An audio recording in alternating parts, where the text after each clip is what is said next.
પવિત્ર શ્રાવણ માસના પ્રથમ સોમવારને લઈને જામનગરથી ભોળેશ્વર મહાદેવના દર્શન માટે પદયાત્રીઓનો ભારે ધસારો જોવા મળી રહ્યો છે. જામનગરથી આશરે 30 કિલોમીટર દૂર આવેલા ભોળેશ્વર મહાદેવના દર્શન માટે મોડી સાંજથી મોટી સંખ્યામાં ભક્તો પગપાળા નીકળી પડ્યા છે.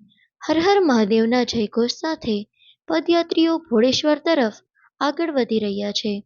રસ્તામાં ભક્તિનો માહોલ જોવા મળી રહ્યો છે. તો બીજી તરફ પદયાત્રીઓની સેવા માટે વિવિધ સેવા કેમ્પો પણ ધમધમી રહ્યા છે. જામનગરના સરદાર બિગ ઇન્ડસ્ટ્રીયલ હબ ગ્રુપ દ્વારા પદયાત્રીઓની સેવા માટે ભવ્ય સેવા કેમ્પનું આયોજન કરવામાં આવ્યું છે. ગ્રુપના ડાયરેક્ટર ભાવેશભાઈ ગાગિયા પણ સેવા કેમ્પમાં ઉપસ્થિત રહી પદયાત્રીઓની સેવા કરી રહ્યા છે. શ્રદ્ધા, ભક્તિ અને સેવાભાવના આ અનોખા સંગમ વચ્ચે જામનગરથી ભોળેશ્વર તરફ નીકળેલી પદયાત્રા સમગ્ર વાતાવરણને હર હર મહાદેવના નાદથી ભક્તિમય બનાવી રહી છે.